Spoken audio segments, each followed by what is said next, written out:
So we are going to now start the most important part of our Congress. It's going to be brief, but most of the young people who are here with us will still be with us during these 3 days, so you will have the opportunity to talk to them during the coffee breaks and the lunches and so on. So survivors and also daughters of the exile. Maria José Montero is going to coordinate this. She's the coordinator of survivors, of many other things too. And there's an initial intervention by Enrique Santiago, who's the General Secretary of the Communist Party. We've invited him to participate because he was the Secretary of State of the Agenda 2030, and when we could not organize the Congress, he provided the funds that were necessary for it to be held. And also because he's very much in relation with us, because he's been working on universal justice, also in the aid to refugees, and he's been the main counselor of the FARC during the peace process. The Colombian press said the Spanish communist who wants to decide in Colombia. And Maria José Montero is going to coordinate this part of this section here. So Enrique, please take the floor. It is a great honor for us to have you here with us. Pues muchas gracias, José Manuel, muchas gracias a la organización. Thank you very much, José Manuel, and thank you to all of the organizers of La Desbandá. Oh, thank you very much for the work they're doing for the Congress, but also for the conservation of the memories, also for the struggle for justice, and to fight for repair and to avoid the repetition. It's a great honor for me to be here with the victims of La Desbandá and also the victims of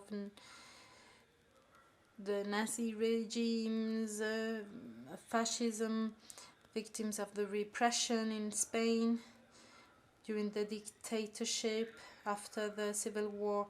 And I think that we must always start saying thank you to the victims organizations, because we were not talking about memory yet, but victims got organized, and we need to help them and thank them for the work they've carried out to recover the memory. And that's what I would like to focus on, because this is something that sometimes is not seen with this perspective that is very important in the political change in many countries. So the work done by victims organization, the victims of the violation of human rights, of crimes against humanity, the work they've done to put an end to regimes, inhuman regimes, and also the work they do for justice and repair or reparation. So the fight against the impunity of international crimes, crimes of genocide and torture, and forced disappearance, this has been something that has always been there whenever there have been regimes doing these atrocities.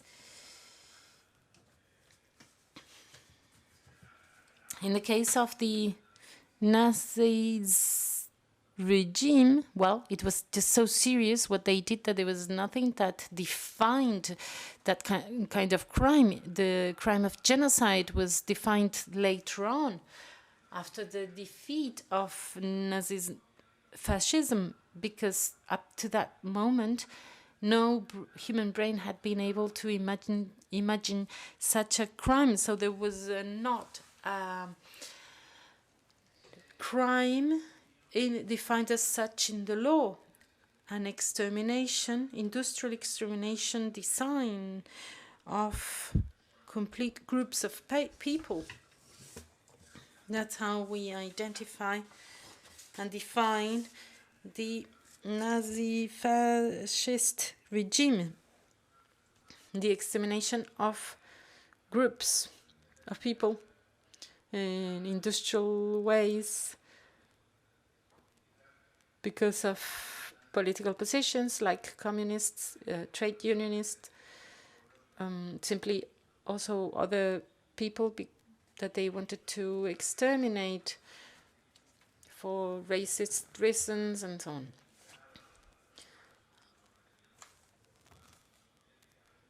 In the Second World War, the Soviet Union and the Allies defeated the Nazi fascism, and after that, the Charter of Nuremberg was approved after the London process, and after the Nuremberg courts, well, we had the Convention of 1948 to fight against genocide. But since then, the crimes against humanity have been there. Well, we have this at the same time as the war. Well, the homeland, motherland of equality, fraternity, were the first ones to introduce torture as a war weapon in Indochina first. And although they had a military defeat there, they later on apply it in Algeria, where they were also defeated by the Algerian people. But this doctrine, where we see the legalization of torture as a war weapon, this is exported to Latin America, where it is used to sustain the authoritarian plans to put an end to democracy, but also to delete all sorts of opposition, organized opposition, or simply discrepancy.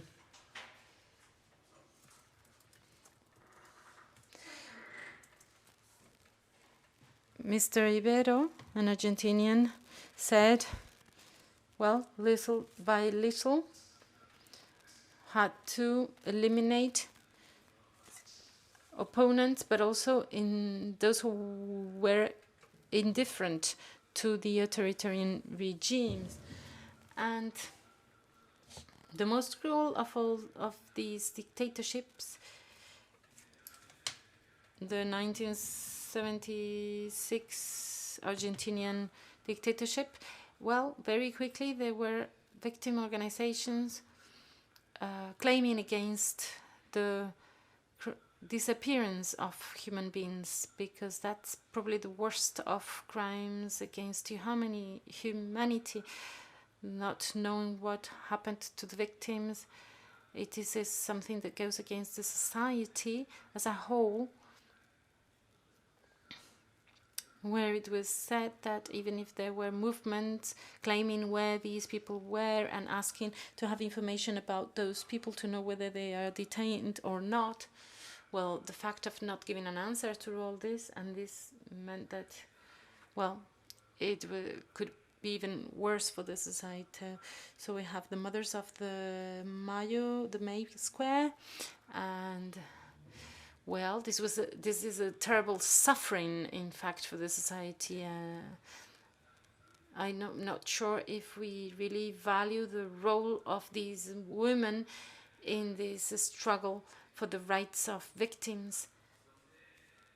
I think there's this first stage since 1976 till the 90s, where we have the first organization of the victims, where the resistance could not be in the hands of political parties, because the political opposition movements have been disarticulated. So the resistance of human rights and the dignity of the people, well, that was in fact on the shoulders of the victims' organizations, and this has had a very high ethical value, because it has proven that humankind has extraordinary values that are quite the opposite of what the far right represents. So we've seen that in Argentina, in Chile, in Brazil, in Uruguay, and I think that in the 90s and the 80s, well, the 80s was a decade of success for the victims movement.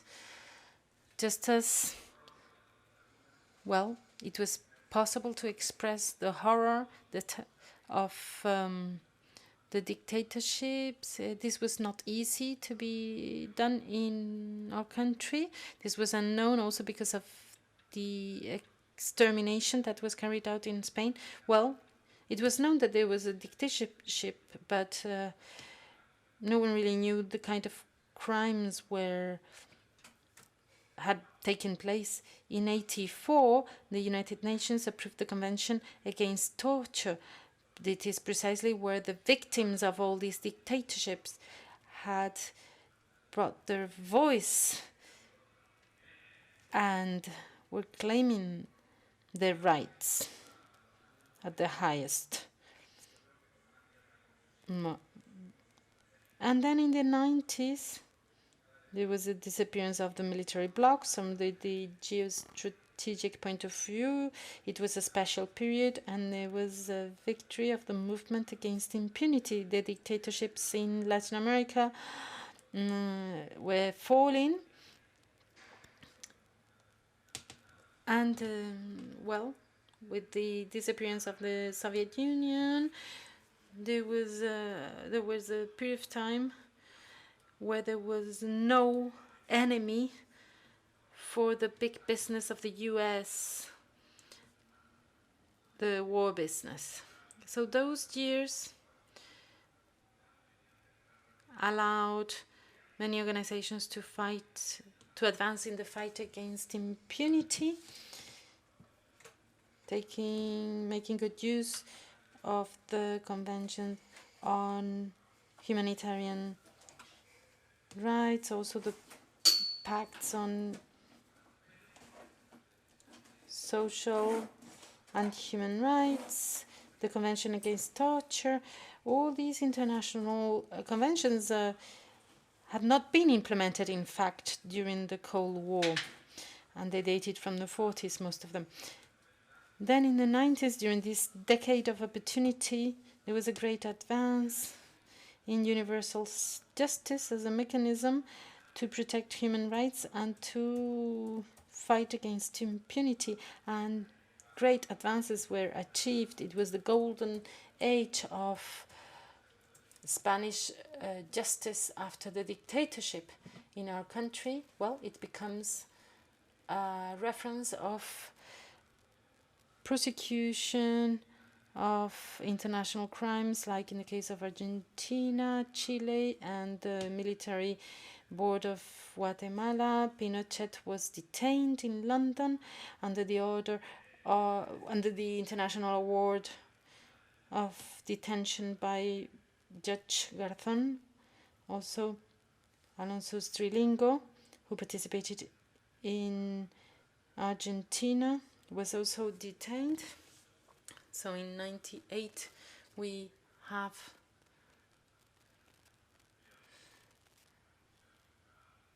hear things such as saying that the fight against impunity is an absolute priority, and that amnesty and prescription are not applied to that. So the amnesty laws in Argentina, Chile, or Guatemala cannot be applied, and they cannot be therefore respected, because the international law does not respect it. And this is a terrible contradiction, because this cannot be applied in other places of the world, because we are applying the universal jurisdiction in that case. But in the case of Spain, the Spanish courts do not apply that same principle to the great number of impunity cases that still today exist in our country. So this contradiction in the Spanish courts in terms of interpreting or construing the amnesty law, having applied amnesty to the crimes of law against humanity and genocide that had been committed by the dictatorship.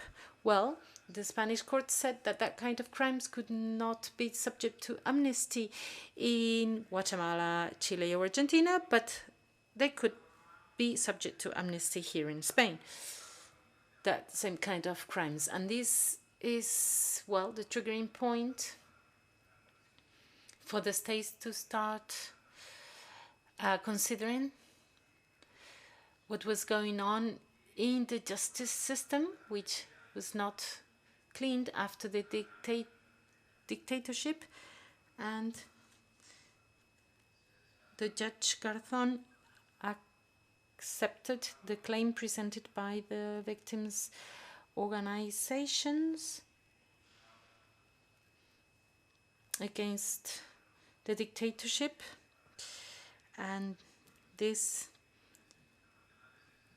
well, in this case, Judge Garzón was declared incompetent, and he had been acknowledged to have the necessary competence to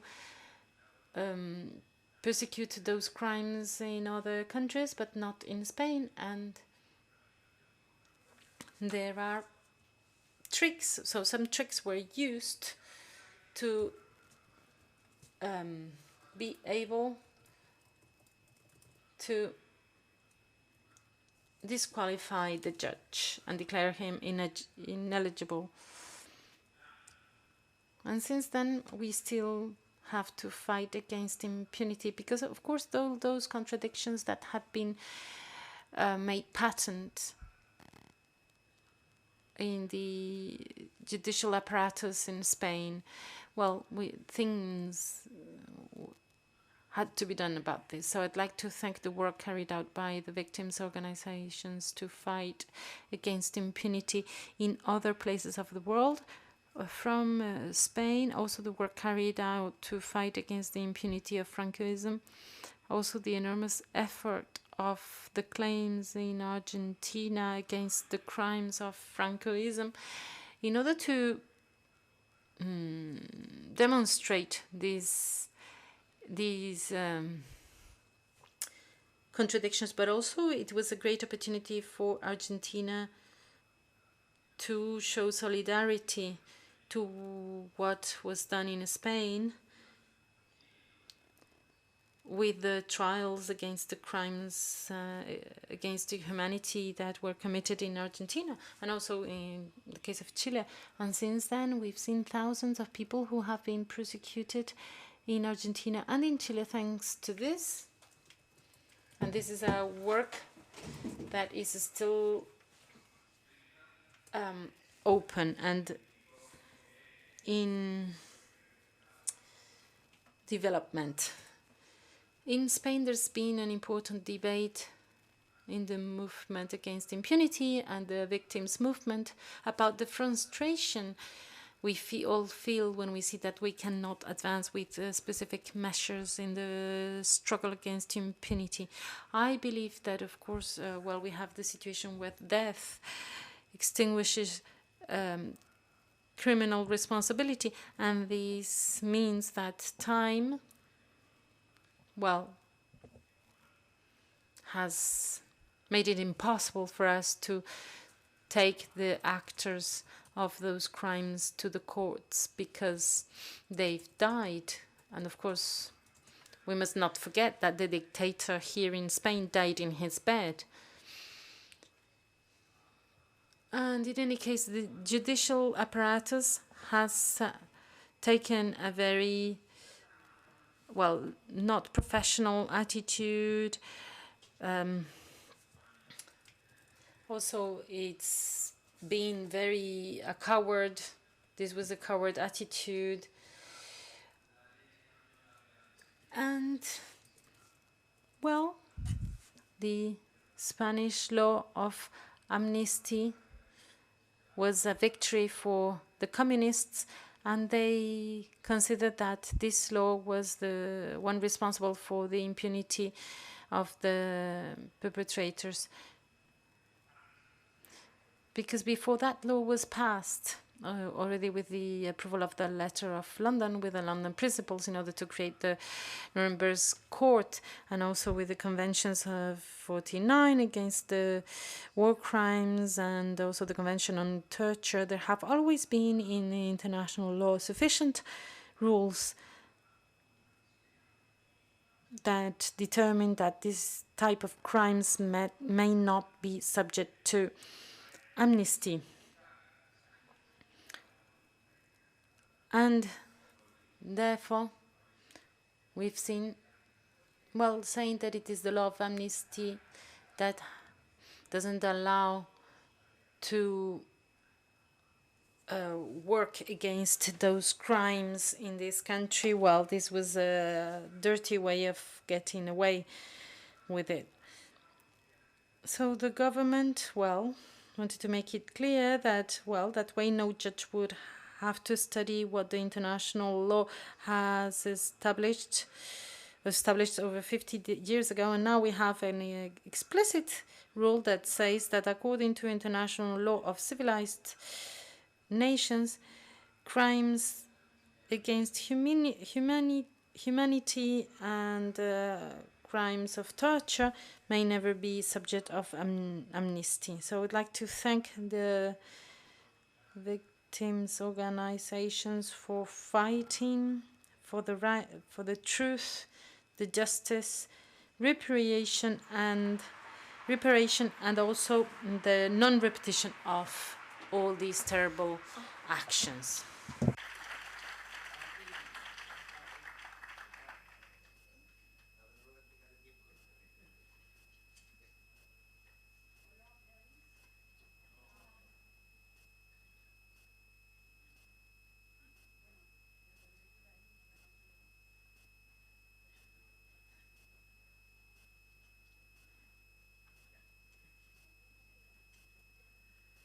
Buenas tardes. Perdón. Good afternoon. We apologize for the delay, but we're going to try to be fast now.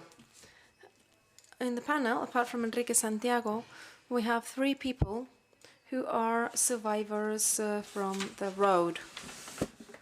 One person who was born in the exile of a family that ran and escaped along that road. And then 1 or 2 people who are not here, Amparo, who were born in the exile.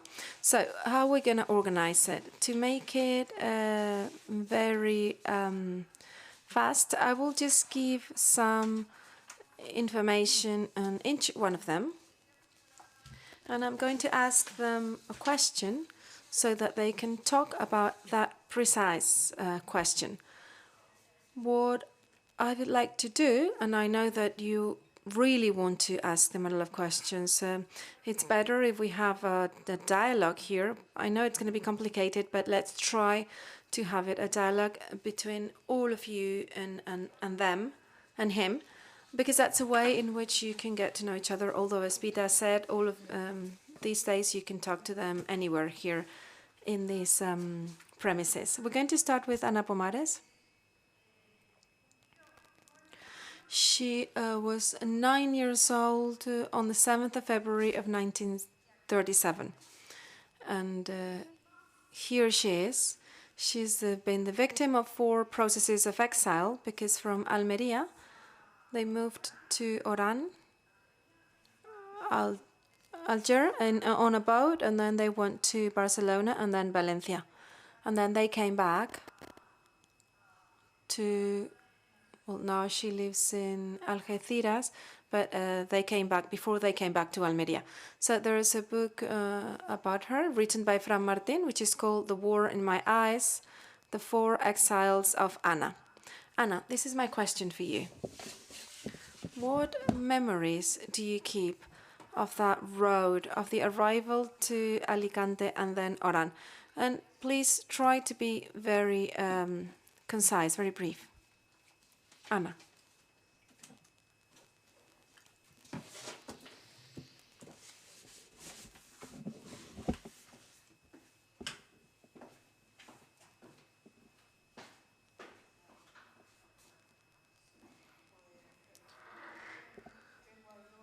The memories that I keep are really hard because when we were on the boat, on the ship, there were 7 children and 6 adults, 3 couples. And when we get to Oran, they didn't allow us to go to get off the boat because the governor of Oran was a friend of Franco and they didn't want to have refugees in Oran. So the workers went on strike, and that's when they allowed us to jump on land. But we didn't spend a long time there because my father didn't like the way of life that there was there. And that's when we went to Barcelona. And in Barcelona, we spent 1 month, 1.5 months. But as they were bombing Barcelona, we went down to Valencia, and we spent there some more time. When the Franco troops got into Valencia, then we came back to Almería. Again, because my father said, we're going to be here with them. Well, let's go back to Almería, because our family were there in Almería. My memories are really hard because we went into the refuge, the refuge areas, the sirens, the noise made by the bombs, and our hair was raised, and you go from being a girl to an adult because we were all the time frightened, and that was a massacre what they did on that road. On the road, I remember people lying on the floor crying, kids being lost, mothers that couldn't even look for their children. They were hiding because when the planes came, they just sought refuge anywhere. So they got lost. That was a massacre. That was an assassination because they went to get us. There were no military people there. It was only people from the village and men, women, children, but they wanted to finish us. And they said, they're running away. Well, we're going to kill all of them. That's what we call an assassination, and there is no forgiveness for them. And we cannot forget that.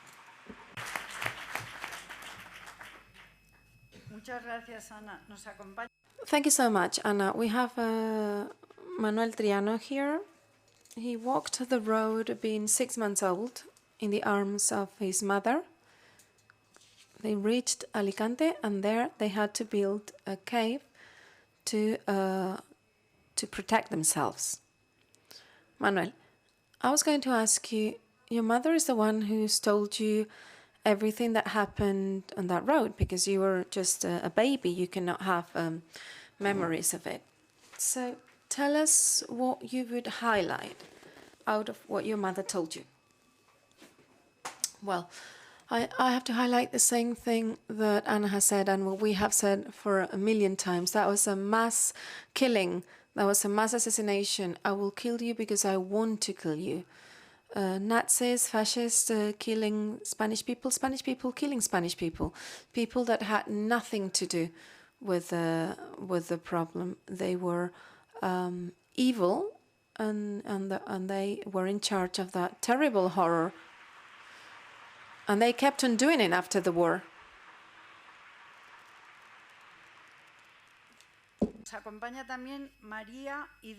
We also have here María Hidalgo Guerrero. María Hidalgo, well, we located her a week ago. So, María, can you tell us about, for you, you walk the road with your family, so what you think would be most significant to highlight so that everybody can know? Microphone, please. Thank you. For me, it is the same as Anna said. I was 5 years old, and I was my birthday was at that time. I was 6 at that time. That night was horrible. we were all with our families, and we got lost.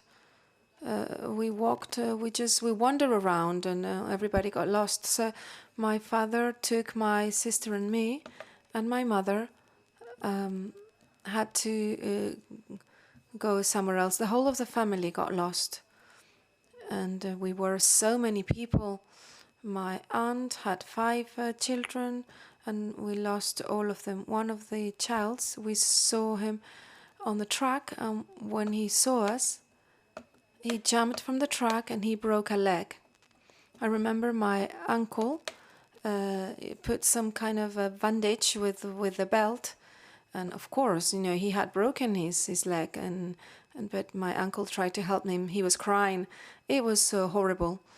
I remember that I was walking among dead people, and we were looking for a path that we could follow so that we were not bombed, and you could see the fire coming from the ships, the planes, all those bombing noises. And I was 5 or 6 years old. And it was horrible.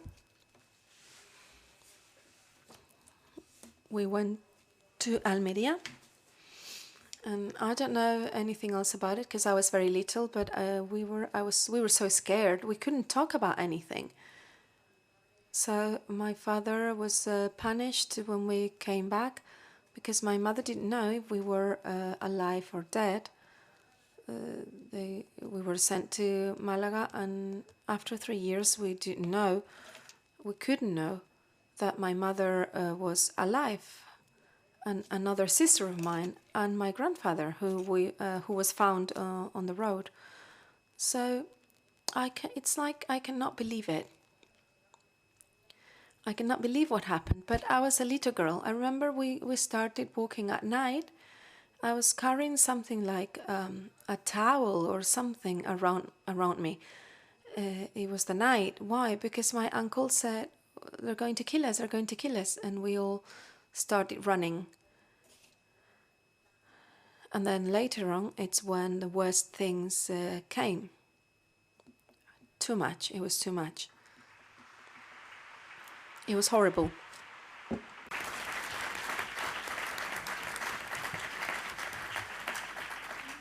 Da pena, da pena. Gracias. It is so sad, yes. Thank you, Maria. We also have the testimony of a woman who's here, whose mother died in April, but she wants to tell us about this because her mother walked the road, and she wanted to have a few minutes to tell us about it. Maria José Barreiro. Well, okay. I'm going to stand here. Okay. My mother escaped along that road when she was 13. She died in April at the age of 98 years old, 98 and a half. And she was unable to talk about it. In various occasions, I tried, together with a cousin of mine, I tried to, ask for some information. And the story, her story, and the story of her family, they were born in Malaga, but they lived in Antequera. And her exodus started in Antequera when they occupied it. But her mother told them, she said, "We have to go to Malaga." But when I got into the La Memoria in 2007, I knew that my grandfather, who was already 50, had been a volunteer in the Pablo Iglesias battalion of the militia in Malaga. He was a health worker, and when they got to Malaga, they went to help at the hospital, the blood hospital in Malaga, that now is a very luxurious hotel, the old Miramar Hotel. So there, my grandmother and my aunt, who was 16, they worked as nurses. My grandfather first worked as a health assistant, and then he went with the militias.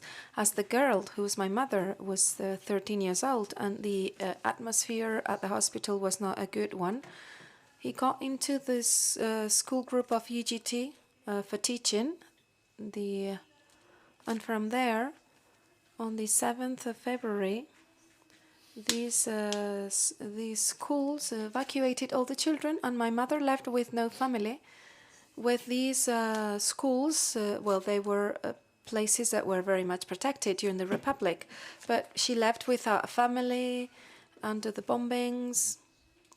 And in the 60s, when we were little at home, we heard her talking, because I think that she never told anyone. I think that she talked to herself. She said, "They destroyed my life. I was bombed." And we thought about films, you know, the ones that you see on TV, because we were not conscious of what was happening. But I got into the memory, La Memoria, in 2007, and then I saw what that road meant. And I remembered what she was saying, and that's when I realized that my mother was a very strange woman. She was different from the other moms. My mother was different, and I started to understand everything. The road of Almeria was walked by my aunt when she was 16 with the Hospital of Blood, Hospital de Sangre, and they reached Valencia. My mother school group went to Almeria from Almeria to Valencia. In Almeria, they were bombed again, even on the road, and also in Almeria and in Valencia as well. They were bombing them.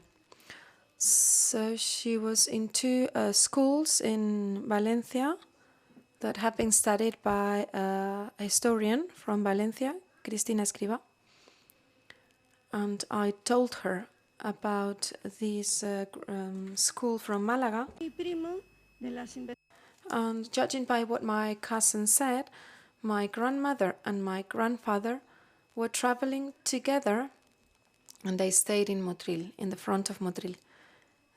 And from the front of Motril, they had to come back to Malaga. My grandfather was shot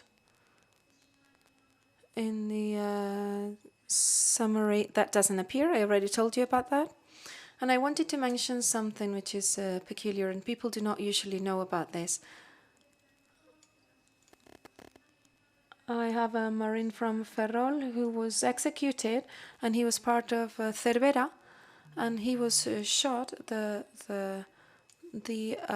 staff there was shot in the military arsenal of Ferrol, and among them my uncle was there. And so, you know, in the Cervera, they didn't have the original crew. The original crew of Cervera and España, they resisted in Ferrol, and they gave their lives for that reason. They were all shot, they were executed, and this is in the Ferrol Military Archive. And also my my uncle-in-law, who also walked and escaped along that road of Almeria. And that's all. Thank you. Gracias, María José. Thank you so much, María José. Now we're going to move on to Annie González de Haro. She was born in France, but she's the daughter of people, a family. There were 15 people that worked from Malaga to Almeria, from Almeria to Cerdañola, a village in the province of Barcelona, and from there to France. Annie, tomorrow you will talk to us. And you're going to be part of one of the panels at the beginning of the morning. But I wanted to ask you a very interesting question, and not focusing on what happened on the road or later, but what do you think about all of this trend, this denialism of the facts that took place in the road from Malaga to Almería. It is true that 15 members of my family had to flee from Malaga because they were relatives of Republicans, because they were a red family, that's what they called them. That's one of the things that happened. Oof.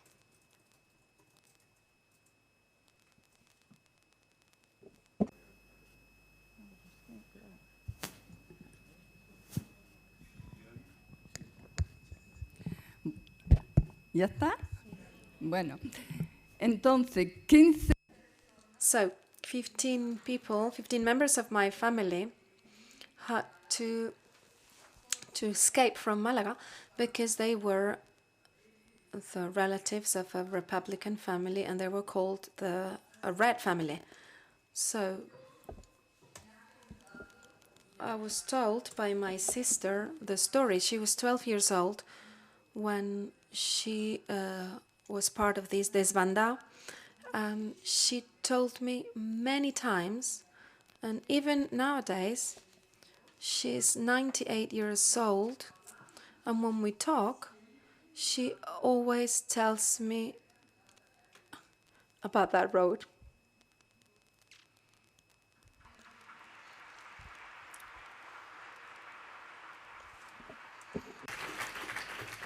Mi objetivo, yo he nacido...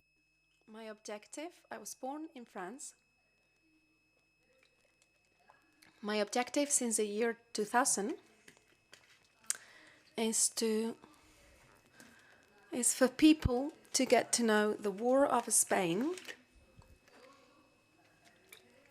and most of all, that road from Malaga to Almería.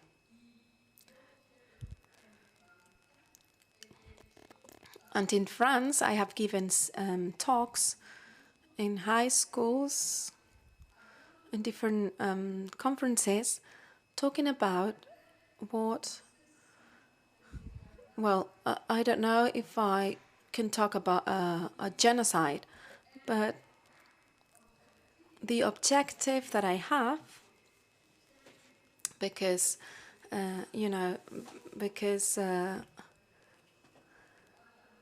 I'm running out of time, right? And I have to talk about that road, giving a testimony, because in my opinion, an oral testimony has a historical value.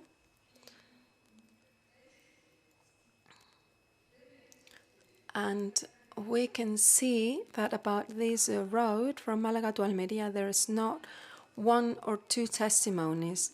There are thousands of testimonies. So, scientifically, it is something that you can recognize. And for me, it is not enough, it's not well known or known enough or recognized. So, with all my strength, with my energy, I want to say that the road of death has existed. That has happened. What they are saying happened, but and we cannot deny what's happened, because those who lived through that genocide cannot be denied that truth. So my strength is to give a testimony, and so that the rest of the testimonies can be brought together, so that we cannot deny what happened in that road from Malaga to Almería.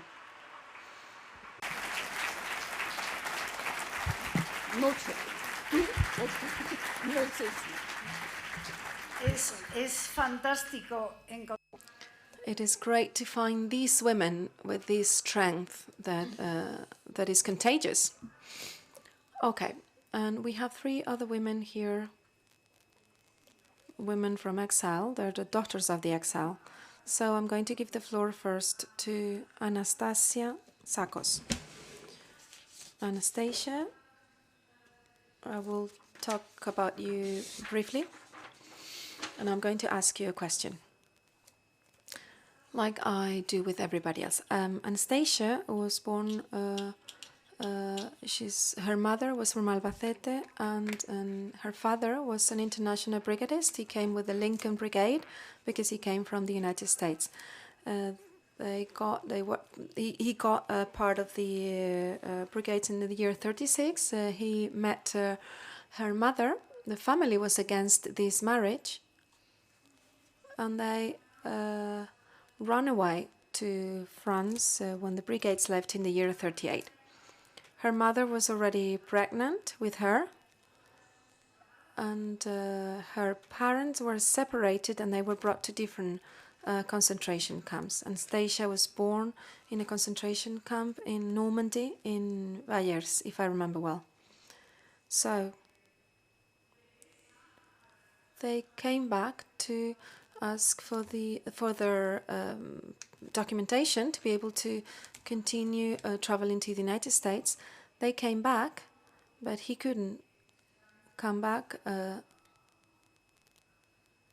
surely because he was going to be put into jail.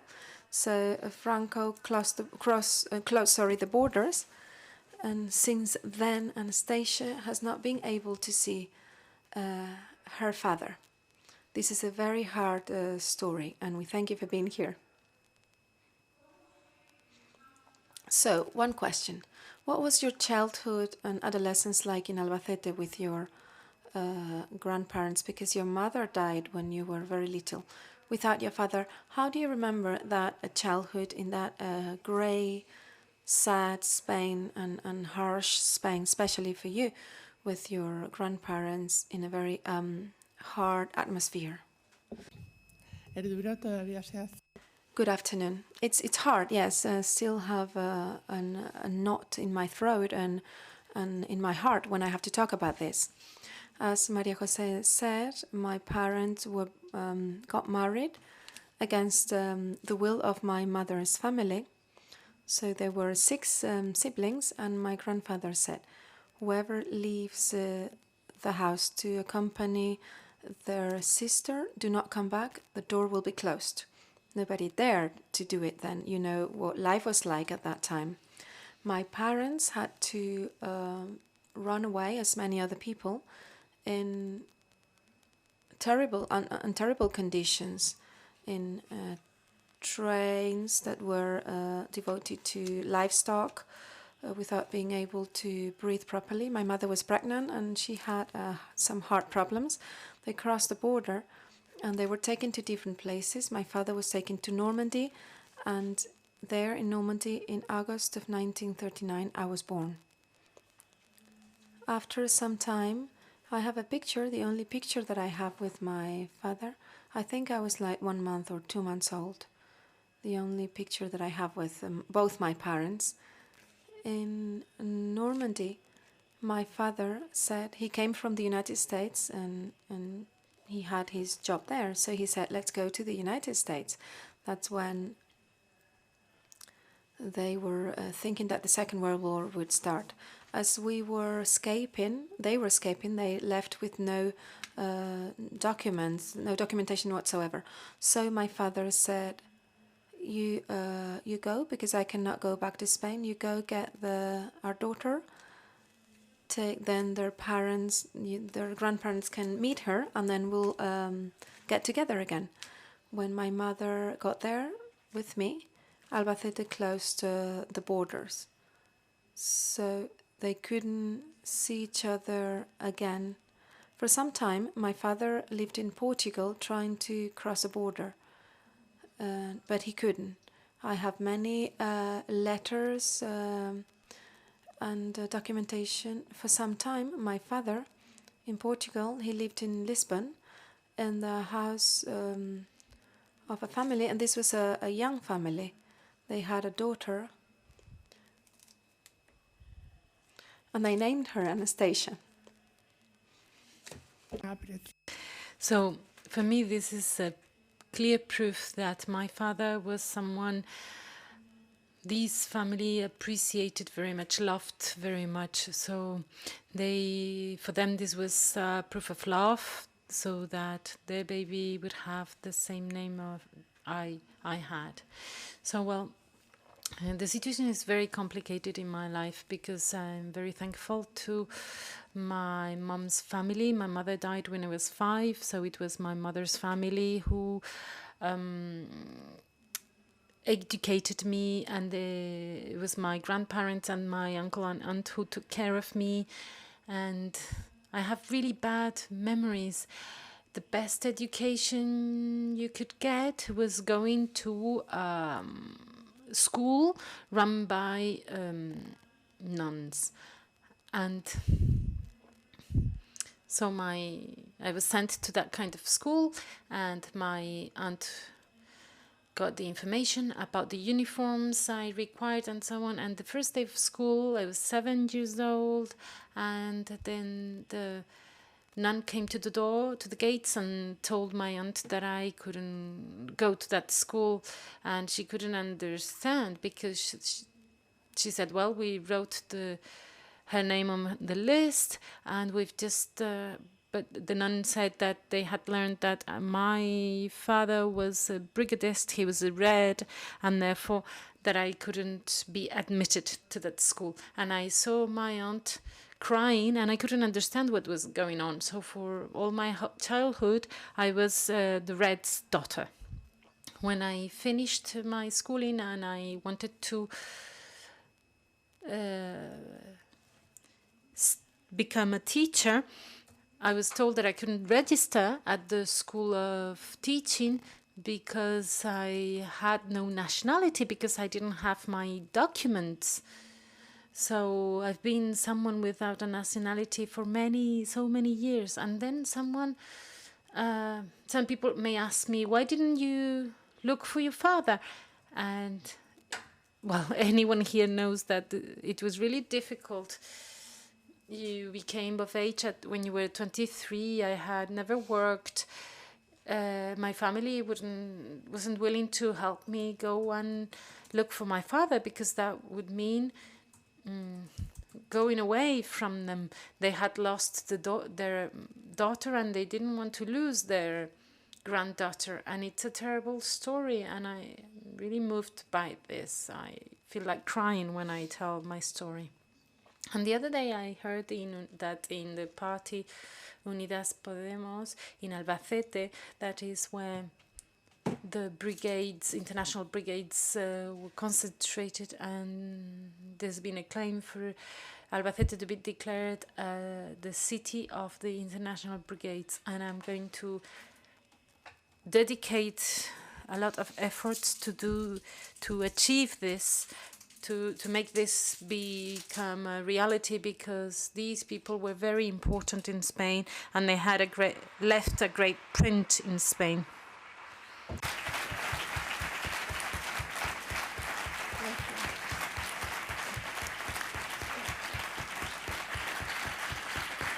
Muchas gracias, Anastasia.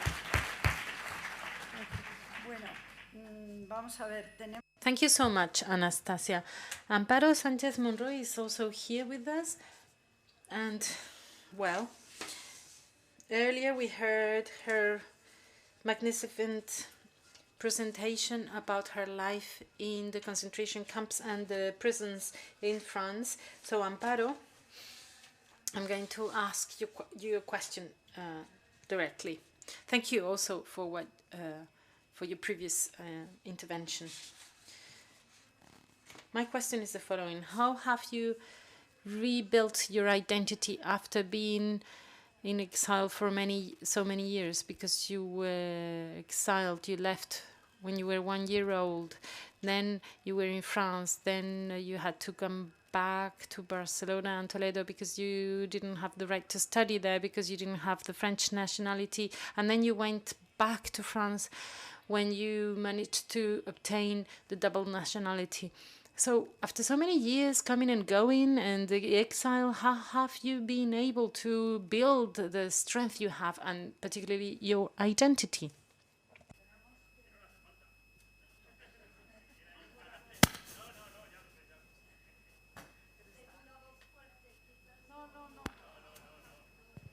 A ver, ¿me oís? Espera, espera, quizás mejor es... Ah, no. Ahí hay aquel que viene suelto. Ah, sí, como querráis, me da lo mismo. ¿Este vale? No. Ah, vale.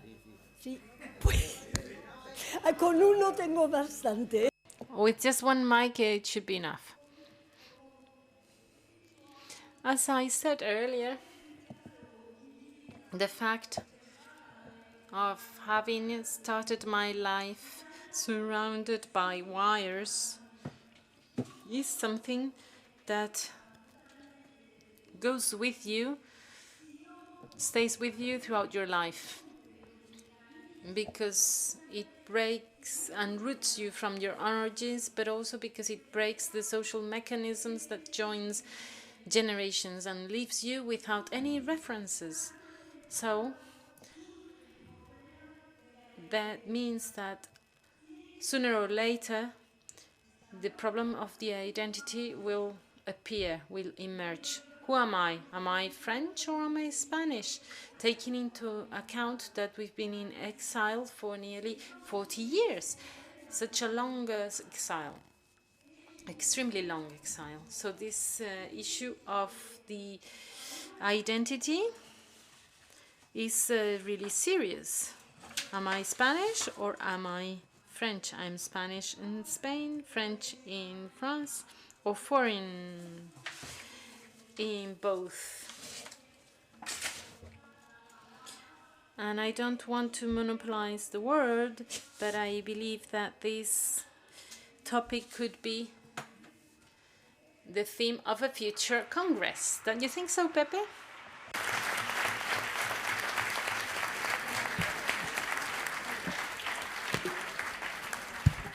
Muchas gracias, Amparo. Por último, va a intervenir Carmen Negrín. Thank you very much. And now we're going to give the floor to Carmen Negrín. You've had the opportunity to meet her yesterday, I think. And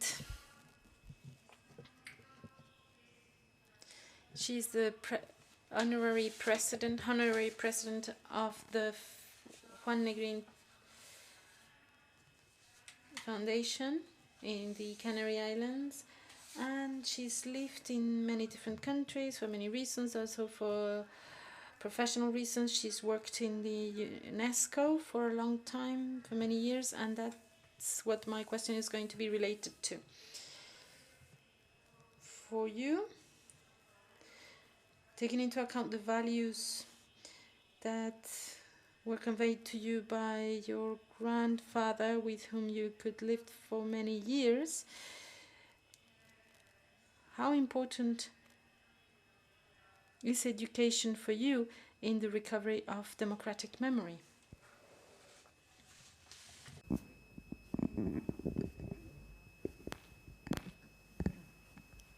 Bueno, un poco complicado.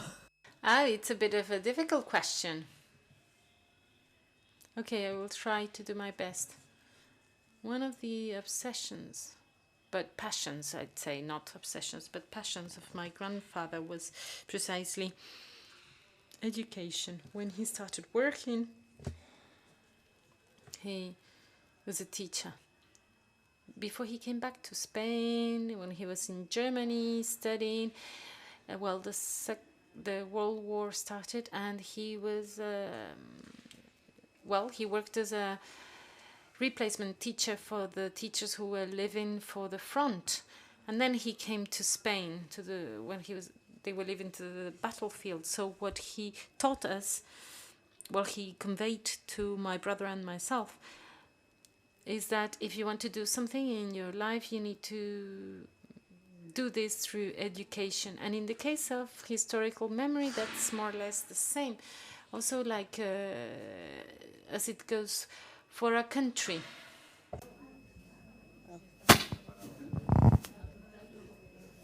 Bueno, creo que un país es un... I think a country is a bit like person. If a country doesn't have memories, it's like a person with Alzheimer, and you cannot live fully in such a way.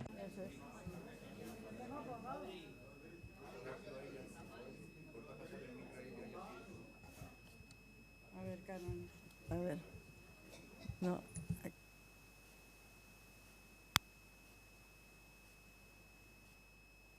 Los dos. Bueno, a ver.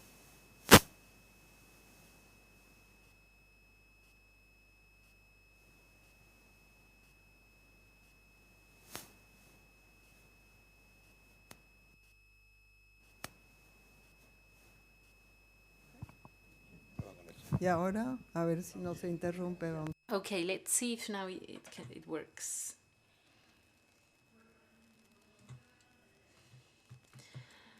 Well, as I was saying, a country needs to live with its memories. It needs to deal with the problems this implies. We've got the example of Germany, where there are terrible atrocities that have taken place, and it's something that resembles a bit what happened in Spain. And they've managed to overcome this, more or less, with some reappearances, recent non-desirable reappearances. But in any case, I do think that the process for Germany of dealing with their memories and learning their history was important, and they wouldn't be as they are without that. And this is one of the values that my grandfather conveyed to me. When my grandfather died, I was only 9.5, and then until the end of the 80s I lived also with his companion, and Spain's war was something, a recurrent topic, something that was often discussed, and not always with rancune, but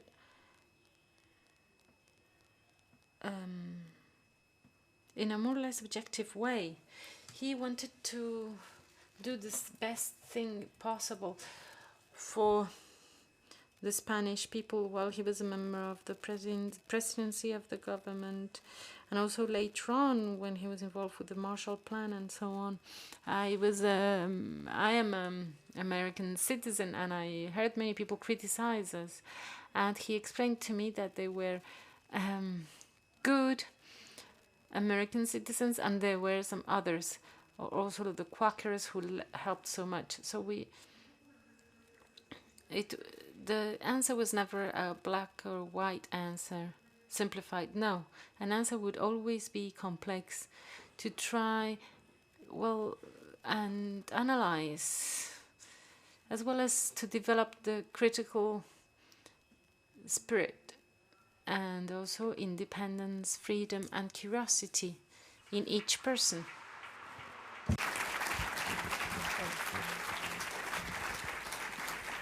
Bueno, antes... Before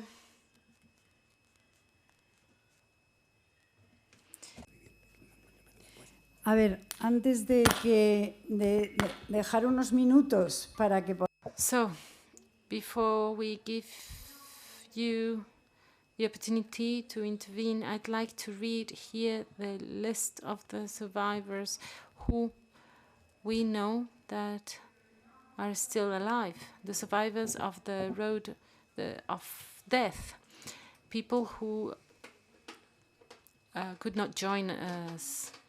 Carmen Briceño Castillero, who lives in San Cristóbal les Allées in France. Salvador Rosado, resident in Cuevas de Becerro in Malaga. Inés Romero Segura, resident in Campillos in Malaga.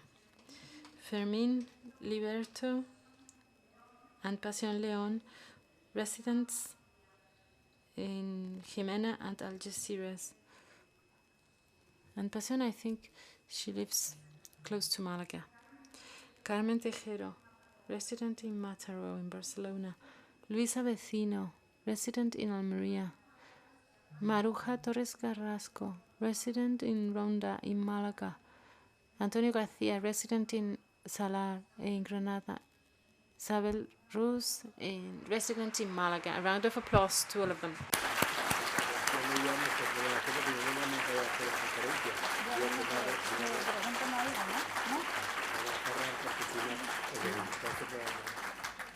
Pues nada, me dicen las autoridades. Well, the organizers are telling me that we cannot have no time left for the discussion.